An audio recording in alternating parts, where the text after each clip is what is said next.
joining. Big warm welcome, and you might not know who I am, so I'll just introduce myself. My name is Jenna, and I'm a solution-focused hypnotherapist, and my reason for my reason for creating this group is to share a lot of education about the brain and how the brain works, because it's so needed. It is so needed. I wish that everybody on the planet knew this kind of stuff, because we'd all be in a better place mentally. And so, yes, I do work one-to-one with people. I do group programs, like solution-focused hypnotherapy in those programs. If you want to work with me, you can just message me. But this group is free for you to learn what you can about the brain and implement in your life to help you help yourself. So, yeah, big warm welcome. So, how to be happy and calmer then, or less stressed. I can't actually remember, but same thing. So I'm going to talk about the primitive brain, and the primitive brain is the part of your brain where you will be operating from if you regularly feel the opposite of calm. If you regularly feel stressed or stressy, irritable, anxious, all of those kind of things, or if you've got a low mood, you're in your primitive brain, and it's a very negative place to be. You cannot possibly be living your best life if you're operating from your primitive brain, because what it means is that your brain is operating in survival mode or fight or flight mode. And your brain, whether you like it or not, your brain is designed for survival. Okay, so we have the same brains now as we did when we were cavemen and women, and it's really not ideal. We are living with a brain that is not designed for the modern day world that we live in, and most people don't know how to live with a brain like that. This stuff that I share in this group is so not very well known, and so you can learn a lot and you can implement a lot by watching these videos and basically changing how you think and changing how you do things.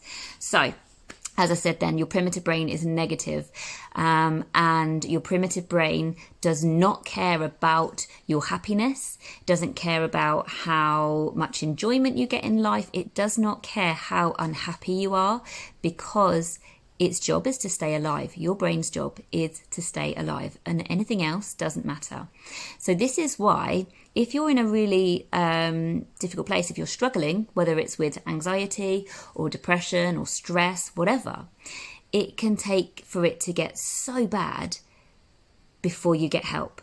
Because what's going on there is your brain doesn't care that you're unhappy and really, really not enjoying life. It doesn't care that you're in survival mode. And so it will encourage you not to get the help you need, because being in the position you are in now, in your primitive brain, is safe, according to your brain, because it knows what it's like. It doesn't know anything different. And anything different, i.e. better, represents danger for the brain, because it is the unknown. So your brain can do things to make you live a life that you're very unhappy with, and that's its way of coping, because it doesn't care about your happiness. It cares about keeping you alive.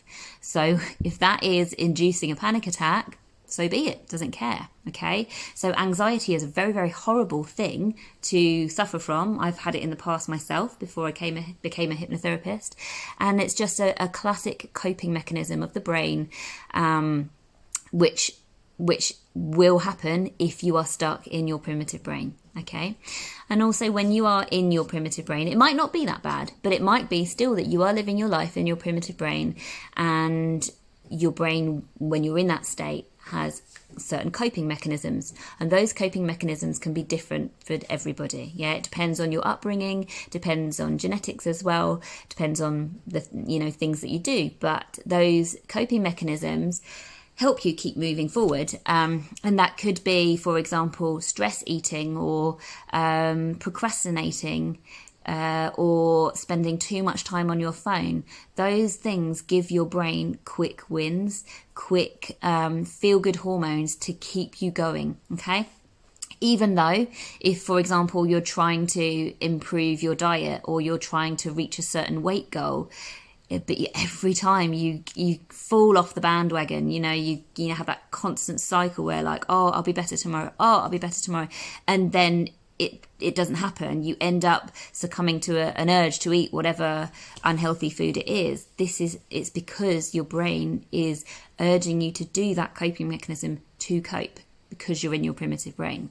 So if this relates to you, then what you need to prioritize is your mental state of mind, because if you're in your primitive brain, you will find it extremely difficult to improve your relationship with food, because your brain is working with these coping mechanisms to cope, because you are in survival mode. Okay, so your primitive brain, then, it's a very stressful, negative place to live your life, because so much more adrenaline gets kicked out and stress hormones get kicked out in your brain, because it literally thinks it's in fight or flight mode all day, every day. If you're living out of your primitive brain, that's what it's like.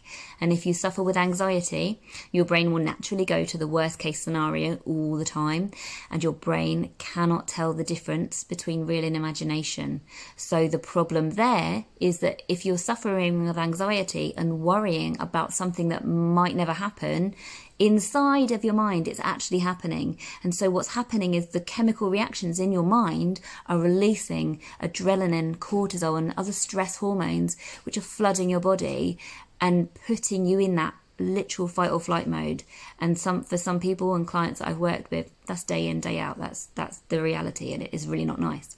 So the aim, whenever a client comes to work with me, is to get out of the primitive mind and get out of it fast. We want to get you in your intellectual mind. And so all of this information, if you're resonating with it, all the information from now on is about how to get out of your primitive brain and into your intellectual mind.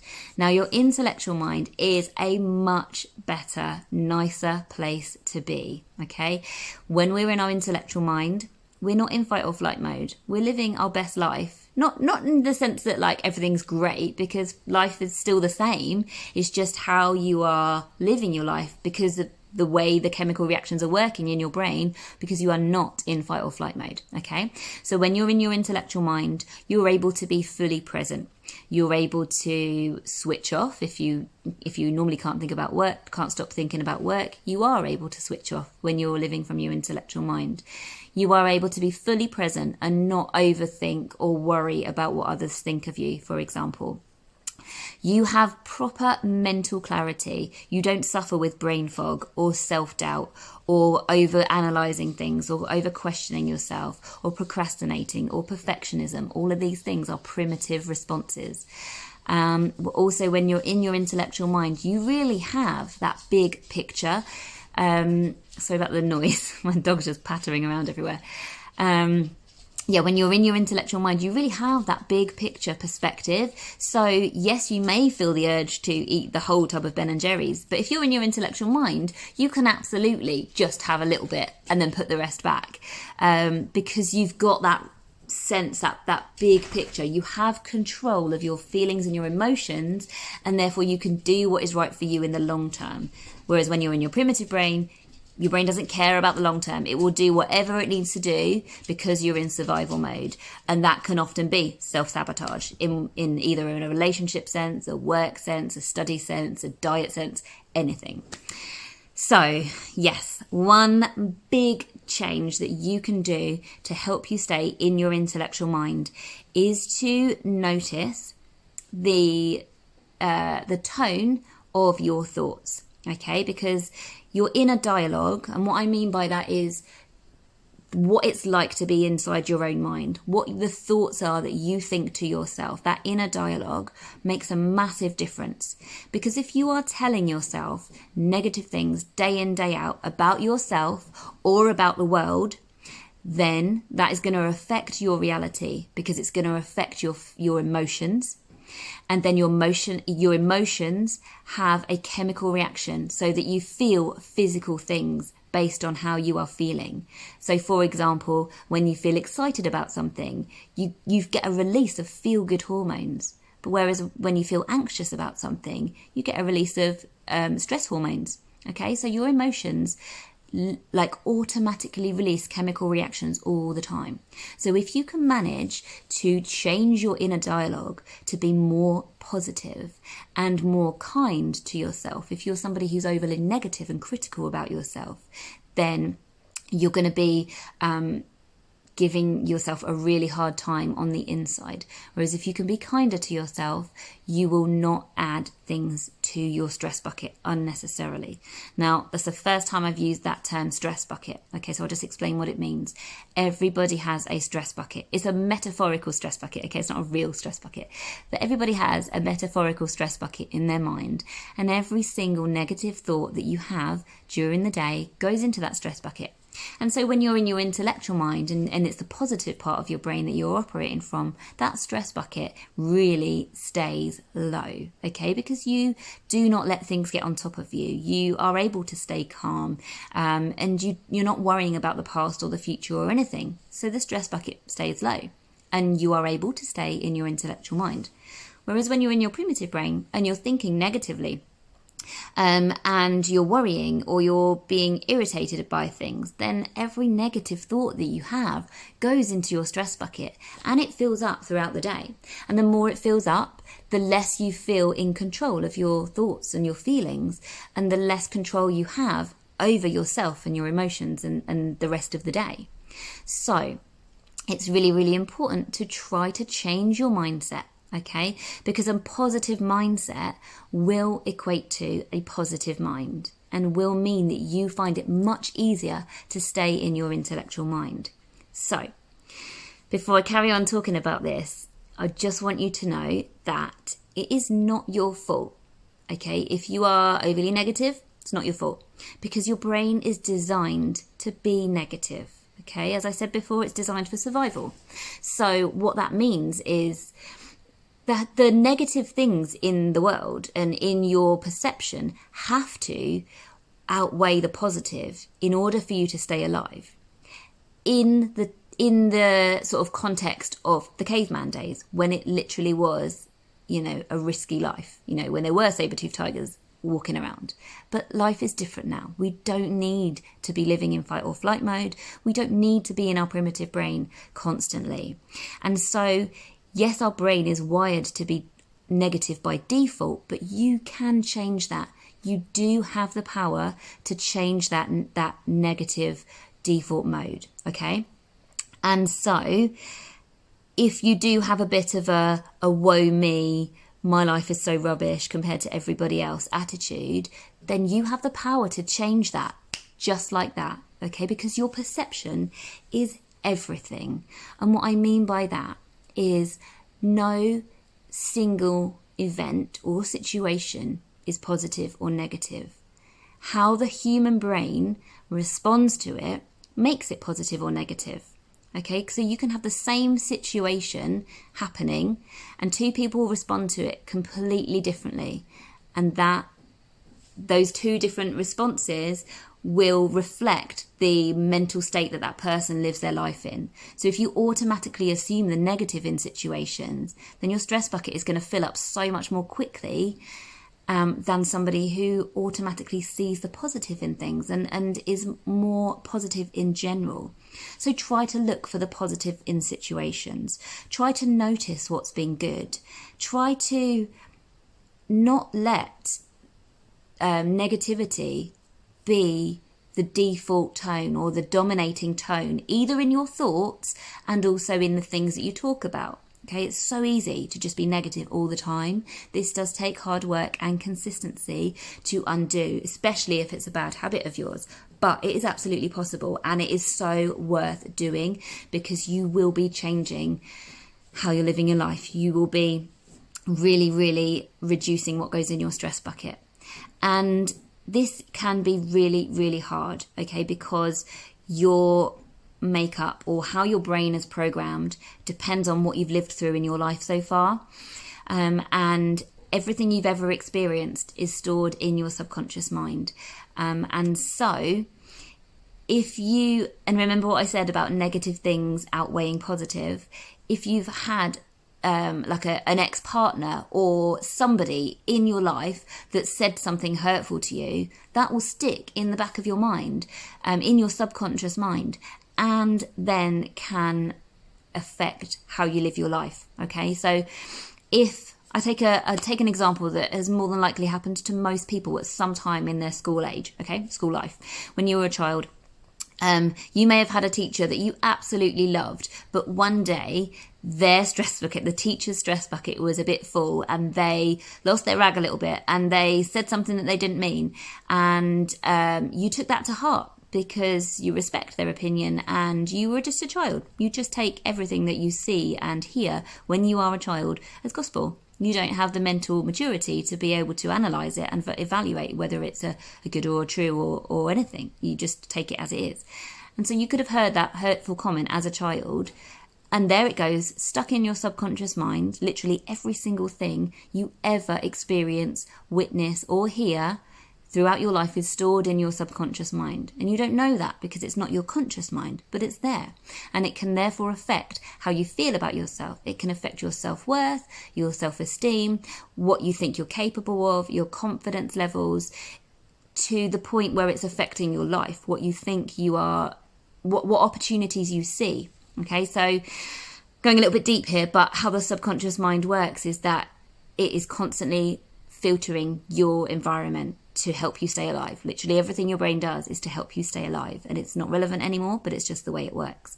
And so if you think, if you've got low self-worth, for example, then the science behind the saying that I'm about to say is true, and I'm going to explain it. So let's say, for example, somebody always attracts the wrong type of partner. Okay, they're constantly attracting somebody that is not good for them, treats them badly, whatever.